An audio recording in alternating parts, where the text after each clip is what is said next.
ऐसे करने पे ना ऐसे झड़ रहा है नीचे रूसी, तो इसलिए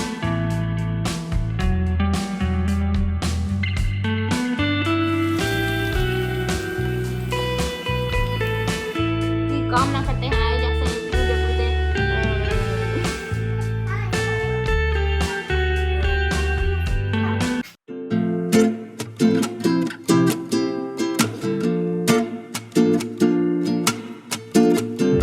hello everyone, welcome back to my channel. आप सभी को राधे राधे। कैसे हो आप सब? आई होप कि सब बहुत अच्छे होंगे। और एक बार फिर से वेलकम है आपका न्यू ब्लॉग में।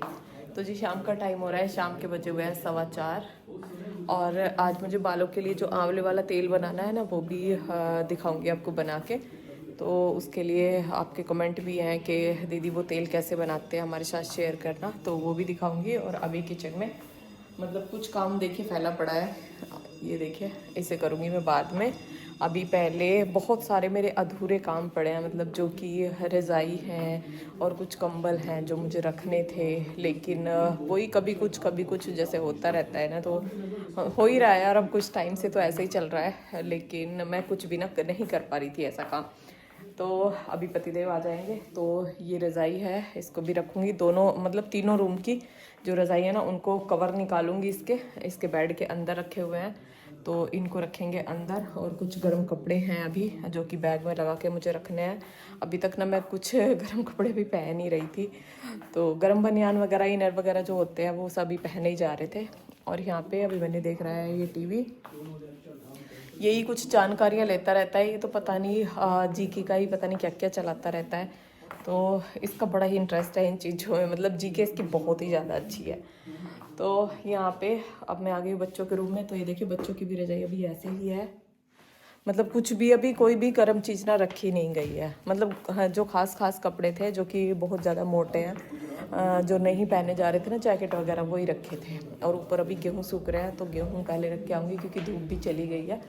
हल्की हल्की धूप आ रही है। थोड़ा सा जाल को ना 2-3 बस लाइन मैंने खोल रखी है, इनसे मुझे पता चलता रहता है कि हाँ धूप अभी है या नहीं है। तो बेड में बैग रखा हुआ है, तो पहले तो कुछ कपड़े हैं वो रखूँगी, और उसके बाद कपड़े भी बहुत सारे हो रहे हैं, कपड़े भी धुलने हैं। तो देखती हूँ, ये देखिए मशीन पे लग रहा है पूरा ढेर कपड़ों का, तो कपड़े भी धुलने हैं। और कपड़े धुलने के लिए डाल दूँगी और अपना काम करती रहूँगी। तो क्योंकि खाना भी बनाना है और सारा काम टाइम पर भी निपटाना है, वही 10 बजे के करीब ना हमारा सारा काम हो जाता है। तो वैसे अभी 4 बजे, अभी तो मेरे पास 6 घंटे हैं, नहीं हाँ 4:15 बजे है, तो अभी है मेरे पास 5.5 घंटे। तो इतने में अपने बहुत सारे काम करूँगी। तो चलो, रात में मालिश भी करनी है, कल बाल भी धुलने हैं, और कल बालों में लगानी है मुझे दही वगैरह भी लगाऊंगी। आज मैंने ना चोटी भी नहीं बनाई थी, जूड़ा ही बना रखा है, और ये बार बार खुल भी जाता है। तो रात में ना तेल लगाऊंगी, ये सरसों वाला, जो कि सरसों के तेल में आंवला पकाऊंगी ना, वो लगा के मालिश करके, और तब सुबह को कल लगाऊंगी बालों में दही। देखती हूँ दही में एलोवेरा भी डाल सकती हूँ, या फिर सरसों का तेल ही डाल के और बालों में लगा के, और तब बालों को धुलूँगी। क्योंकि जैसे बुखार की दवाइयाँ खाई हैं ना, तो इतना ज़्यादा ड्राई हो गए हैं बाल, इतनी मतलब हालत इतनी ख़राब कर दी बुखार ने कि सच बताऊँ कि अपने आप को देख के ना ऐसा लग रहा है कि चेहरे से भी बहुत ज़्यादा। आपके भी कमेंट है कि दीदी बहुत ज़्यादा सुस्त सुस्त लग रहे हो, मतलब फुर्ती तो बिल्कुल रही ही नहीं है। देख के फेस में भी ऐसा लग रहा है जैसे कि अभी भी मैं बीमार हूँ। और बालों में ना ऐसे इचिंग सी होती है, और बहुत ज़्यादा वाइट, मतलब ये देखो, दिखाती हूँ आपको, ये देखो, आपको दिख रहा होगा ये डैंड्रफ, ये देखो, ये बहुत ज़्यादा डैंड्रफ आ रहा है बालों में, मतलब ड्राई हो गए हैं बहुत ज़्यादा बाल। ऐसे करने पे ना ऐसे झड़ रहा है नीचे रूसी, तो इसलिए थोड़ी सी अब बालों की केयर करनी पड़ेगी, तभी जाके बाल अच्छे होंगे। नहीं तो बाल निकलने लगेंगे फिर, क्योंकि बालों में जब प्रॉब्लम बनने लगती है ना, तो बाल बहुत ज़्यादा निकलने लगते हैं। तो और मुझे अपने बालों का ध्यान रखना है, क्योंकि मुझे ना ये बाल बहुत अच्छे लगते हैं। मतलब जब बाल एकदम सिल्की सिल्की बहुत प्यारे हुए रहते हैं ना, तो खुद को ही अपने बालों पे ना प्यार आता है। तो इसलिए इनकी केयर तो करनी होगी। तो चलो अभी निपटाती हूँ पहले कुछ जो अपने आप कर सकती हूँ, अभी पहले वो काम निपटाती हूँ, क्योंकि बेड उठा के और बेड में से जो कवर वगैरह निकालने हैं ये तो मुझसे उठेंगे नहीं, क्योंकि इनमें ना जो बेड के जो बॉक्स है ना वो पूरा पल्ला एक साथ ही उठता है। और ये गद्दे, जो बेड पे गद्दे हैं ना, ये भी पूरा एक ही गद्दा है, मतलब अलग अलग नहीं है, तो इसमें दूसरे की हेल्प चाहिए होती है।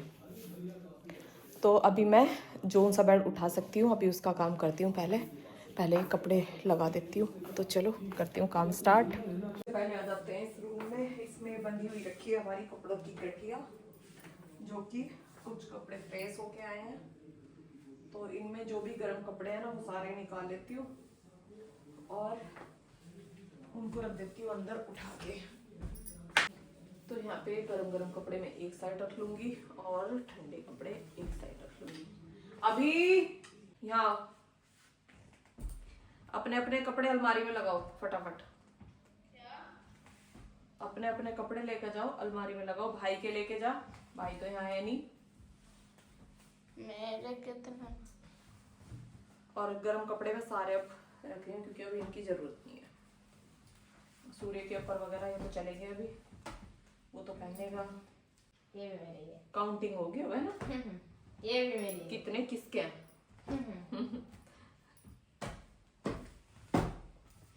आज का प्रेसिडेंट सूर्या, है। पापा, अभिमन्यु। अच्छा, इतने कपड़े धोते हुए भी कपड़े खत्म हो गए तो कैसे काम चलेगा बाबू? मेरे पास तो बस 4 जोड़ी है। अच्छा, 10 जोड़ी तो ये रही यहीं पे। लेके जाओ बेटा फटाफट, मुझे बहुत काम निपटाना। तो जी अपने कुछ कपड़े अभिमन्यु ने लगा दिए और अलमारियों में से जैसे मुझे कुछ गर्म कपड़े भी निकालने थे, और जैसे एक दो कपड़ा ना मैंने छोड़ दिया था जब पहले कपड़े रखे थे, तो आज मैं उनको भी उठा के रख दूंगी। और यहाँ पे बच्चों के कोट वगैरह हैं जो कि स्कूल के हैं, तो उनको मैंने हैंगर में करके और यहीं पे लगा दिया अलमारी में, क्योंकि इनको मैं किसी बैग वगैरह में पैक करके नहीं रखती हूँ, यहीं पे ऐसे ही टांग देती हूँ। तो ये इतने सारे कपड़े अभी और गर्म निकले हैं बच्चों के, तो इनको भी बैग में बाद में रखूँगी, पहले डाल दूँगी मैं कपड़े धुलने के लिए। तो पहले मैं सारे कपड़ों को सीधा कर लूँगी और सीधा करके ही मैं मशीन में कपड़े धुलने के लिए डालती हूँ। और आपका जैसे कमेंट था साबुन के लिए कि दीदी इसका लिंक दे दो, ये आपने ऑनलाइन ली है क्या? तो हमारे यहाँ पे मिलती है, तो मैं यहीं से पैकेट मंगवा लेती हूँ इसका। इसमें 3-4 साबुन एक साथ आती हैं पैकेट में, तो वो मंगवा लेती हूँ। और इसका जो मैंने आपको पैकेट दिखाया था उस पर जो नाम लिखा हुआ था वही इसका नाम है, वैसे इसके अंदर से कोई नाम इसमें नहीं लिखा हुआ होता है। और आप कंफर्ट के लिए भी बोल रहे थे कि कंफर्ट में कपड़े कैसे धुले जाते हैं, तो कंफर्ट में ना कपड़े धुले नहीं जाते। कपड़े धुलने के बाद जैसे वाइट कपड़ों में नील लगाते हैं या कलप वाले कपड़ों में कलप लगाते हैं, तो उसी तरह से ना कंफर्ट लगाया जाता है। पहले कपड़ों को धुल लिया जाता है पानी में को निकाल के, बिल्कुल जब कपड़े साफ़ हो जाते हैं उसके बाद कंफर्ट लगा देते हैं। एक ढक्कन कंफर्ट एक बाल्टी में पानी में डाल के और सारे कपड़ों को जब उसमें भिगो देते हैं ना, तो जैसे कपड़ों में परफ्यूम वगैरह कुछ लगाना पड़ता है ना, तो उसकी ज़रूरत नहीं पड़ती। तो इसलिए मैं कंफर्ट लगाती हूँ। जैसे बच्चों के कपड़े होते हैं तो बच्चों के लिए ना परफ्यूम वगैरह ज़्यादा ठीक भी नहीं रहते हैं, ठीक तो किसी के लिए भी नहीं रहते हैं, क्योंकि किसी किसी परफ्यूम की खुशबू ना इतनी हार्ड होती है कि एलर्जी भी हो जाती है और छींक आने लगती है। तो इसलिए मैं ये लगा देती हूँ, तो इससे ना परफ्यूम की ज़रूरत नहीं होती। तो यहाँ पे अब रजाई का जो कवर है वो मैंने बेड में से निकाल लिया। बहुत देर सबका ना वेट किया कि सूर्य आ जाए या उसके पापा आ जाएं, क्योंकि बेड उठवा दे और वो निकलवा दे, लेकिन अभिमन्यु से ही फिर थोड़ा सा हेल्प ली और उसके बाद मैंने ये निकाल लिया। और अब इसके अंदर मैं ये रजाई पैक करके रख दूँगी। तो जब इस तरह से पैक करके रखते हैं ना तो रजाई ना ख़राब नहीं होती है। तो जो बच्चों वाली रज़ाई है वो भी, और ये वाली रज़ाई और कंबल मैं इसी तरह से पैक करके रखती हूँ। इनके बॉक्सों को ना उठा के रख देती हूँ और फिर जब सीज़न ख़त्म हो जाता है ना तो इसी तरह से पैक कर करके ना बेड में रख देती हूँ, तो ये बिल्कुल ना सेफ़ रखे रहते हैं। और इनको रखने को ना मैं कई दिन से सोच रही थी, लेकिन बस टाइम नहीं मिल पा रहा था। और शाम के टाइम ही मुझे इतना टाइम मिलता है कि मैं अपने जो एक्स्ट्रा काम होते हैं ना उन्हें ज़्यादातर शाम को ही करती हूँ, क्योंकि दोपहर का जो टाइम होता है उसमें अगर मैं वीडियो डालनी होती है तो वो एडिटिंग वगैरह का काम हो जाता है, और शाम का टाइम मुझे थोड़ा सा फ्री मिल जाता है। तो इसलिए अपने एक्स्ट्रा काम ना मैं ज़्यादातर शाम को ही निपटाती हूँ। और यहाँ पे अभिमन्यु अपनी ना पूरी कसर निकाल रहा था, उसने मेरे साथ थोड़ा सा हेल्प किया कराई कि वो उतनी ही ना शैतानियाँ उसकी ज़्यादा हो रही थी। और जैसे मैं बेड खोल रही थी तो बेड के अंदर ना उसे ये रहता है कि पता नहीं क्या नया मिलेगा कुछ, लेकिन इस बेड में ऐसा कुछ भी नहीं था। ये बेड अंदर से पूरा खाली था, क्योंकि इसमें मैं रजाई वगैरह ही रखती हूँ। और इन्हें ज़्यादातर ये रहती है बच्चों को, जैसे इनके छोटे छोटे जो कपड़े रखे हुए होते हैं ना बैग में, मैं जब ये छोटे छोटे थे तो वो कपड़े रखे हुए होते हैं, तो ये उनको निकाल के ना उनको फैला देते हैं पूरा। और उनको देखने में ना ये बड़ा इंटरेस्ट लेते हैं, मम्मी जब मैं इतना बड़ा था ये मेरे कपड़े हैं, ये मेरे कपड़े हैं।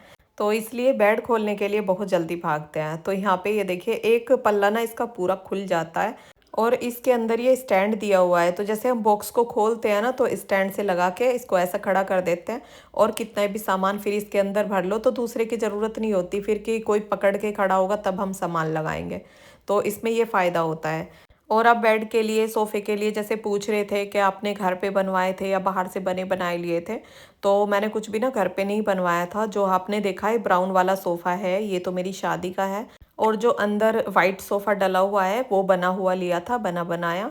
और जो अंदर बेड डले हुए हैं वो भी कोई भी हमने घर पे नहीं बनवाए थे, ऐसे ही शोरूम से जाके जो पसंद आया वो ले लिया था।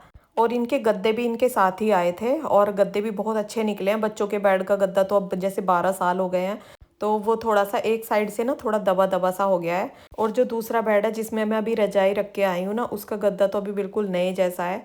और ये है मेरी शादी वाला बेड, तो ये तो काफ़ी पुराना है और इसकी पॉलिश भी ना काफ़ी अच्छी निकली है, मतलब इतने टाइम से इस पे दोबारा कोई पॉलिश वगैरह हमने नहीं कराई है।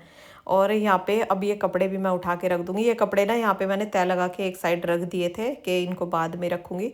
तो यहाँ पे ये बैग है कपड़ों का, तो जो गर्म कपड़ों के मैं 2 बैग रखती हूँ, एक पहले फुल हो गया था और ये दूसरा बैग है तो इसमें भी सारे कपड़े मैंने रख दिए हैं, ये भी पूरा भर गया है। और अब बस जो एक्स्ट्रा काम थे वो मेरे निपट गए हैं। बीच में वैसे मैंने खाना भी बनाया था, पतिदेव आ गए थे तो उनके लिए खाना भी बना दिया था, रोटी साथ साथ बना दी थी, आटा लगा के रख रखा था।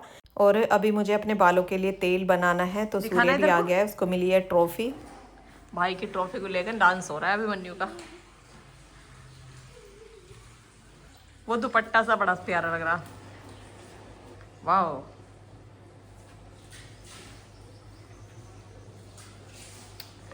अंतर्राष्ट्रीय गुज्जर दिवस। गुज्जर जनजाति सम्मेलन अपने राष्ट्रीय स्तर के खेल प्रतियोगिता में अपनी लगन कर्मठता से उत्कृष्ट प्रदर्शन कर अपने परिवार, गांव व समाज का नाम रोशन किया है। हम आपके उज्जवल भविष्य की कामना करते हैं। आयोजक संयुक्त गुज्जर प्रदेश। तो ये सूर्य को आज मिली है ट्रॉफी, ये देखो। और ये भी मिला था, ये मिला था, इससे इसे सम्मानित किया गया। हाँ, ये अंतर्राष्ट्रीय गुज्जर दिवस है ना आज, इसलिए अच्छा CCSU में बनाया गया था ये।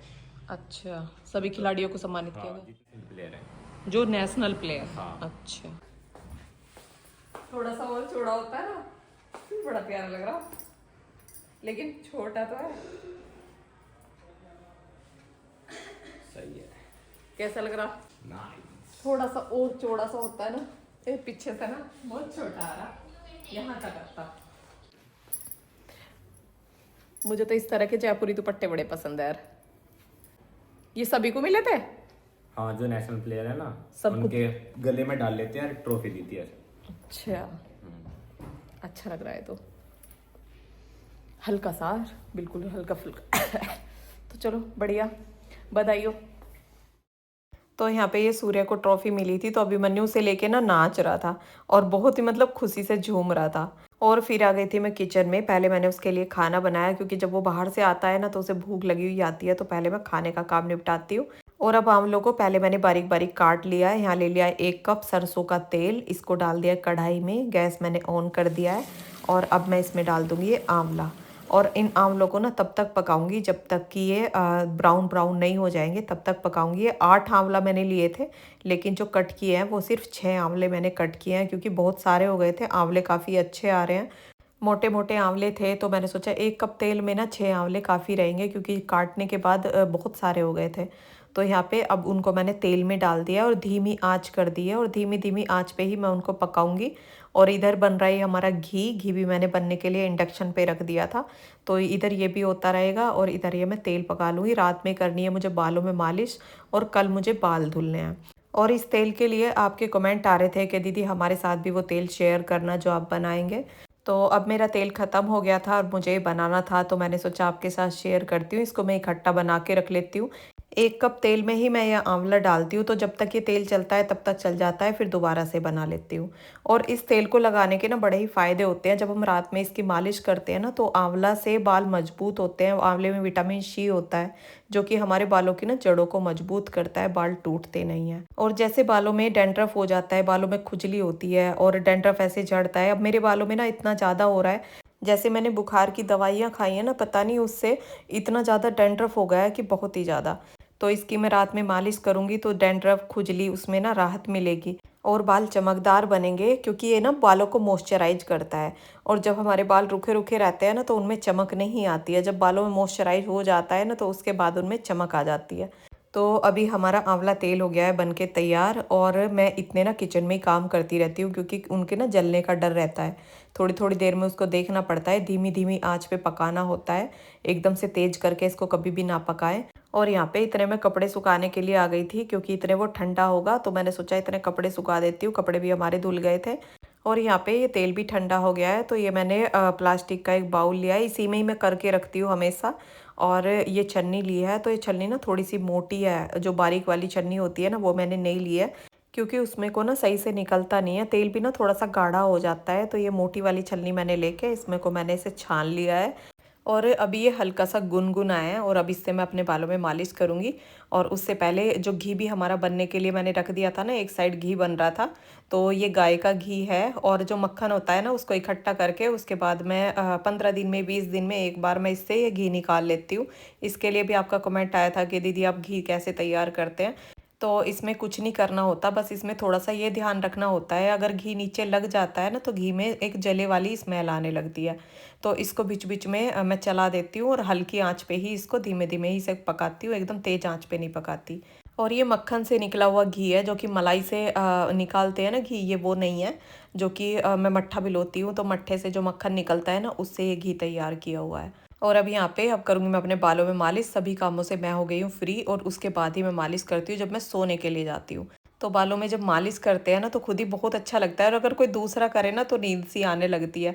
तो यहाँ पे अब मैं मालिश कर लूँगी, और सुबह का जो मेरा रूटीन होगा ना बालों की, मैं किस तरह से अब इनको सुबह धुलूँगी, और इनमें मैं कैसे दही लगाऊंगी, एलोवेरा मिलाऊंगी या तेल मिलाऊंगी, वो दिखाऊंगी आपको आने वाले वीडियो में। और वो वीडियो मिलेगा आपको कल। और तो जिन्होंने चैनल को सब्सक्राइब नहीं कर रखा है, तो प्लीज़ चैनल को सब्सक्राइब कर लेना, ताकि वीडियो का नोटिफिकेशन आपको पहुंच जाए। आपके बहुत सारे कमेंट होते हैं कि दीदी आपके बालों का राज क्या है, आप क्या करती हैं। तो यही जो होममेड चीज़ें होती हैं, इन्हें यूज़ कर करके मैं अपने बालों की ग्रोथ अच्छी रखती हूँ, और बाल हमेशा चमकदार बने रहते हैं, और बालों में कोई प्रॉब्लम नहीं होती। जैसे ही थोड़ी सी कुछ प्रॉब्लम मैं देखती हूँ ना, तो तभी अपने बालों का ट्रीटमेंट कर लेती हूँ, और उससे वो प्रॉब्लम ना वहीं की वहीं ख़त्म हो जाती है। और कल वीडियो में मैं आपके साथ जो बालों की कटिंग करूँगी ना, वो भी शेयर करूँगी। उसके लिए आपके काफ़ी टाइम से कमेंट आ रहे हैं, लेकिन मैं वो वीडियो शेयर नहीं कर पाई हूँ, लेकिन अब जल्दी ही वो वीडियो आपके साथ शेयर कर दूँगी। और बालों को धुलने के बाद ही जब कटिंग करते हैं ना, तो कटिंग भी अच्छे से होती है। और यहाँ पे अब जड़ों में अच्छे से कर रही हूँ मैं मालिश, खूब सारा तेल लगा के तब मैं मालिश करती हूँ। ये नहीं है कि हाँ थोड़ा बहुत तेल लगाती हूँ, काफ़ी सारा तेल लगाती हूँ। बाल ऐसे हो जाते हैं जैसे कि बाल भीगे भीगे हो जाते हैं ना, उस तरह से बाल हो जाते हैं ना, इतनी मालिश मैं करती हूँ। और ये मालिश मैं हफ्ते में एक बार करती हूँ, और हफ्ते में ना एक बार ही मैं बाल धुलती हूँ। इसके लिए भी आप पूछ रहे थे कि दीदी आप हफ्ते में कितने बार बाल धुलती हैं, तो मैं एक ही बार धुलती हूँ। जैसे संडे को मैंने सर धुला है, तो अगले संडे को ही धुलूंगी। तो जी अब बालों की मालिश भी हो गई है, और बालों का बना लूँगी जूड़ा। और आज ये तेल मैंने आपके साथ शेयर किया, और ये वीडियो आपको कैसा लगा कमेंट करके बताना। वीडियो पसंद आया हो तो वीडियो को लाइक करना, चैनल पर नए हैं तो सब्सक्राइब करना। मिलते हैं फिर एक नए ब्लॉग के साथ। राधे राधे।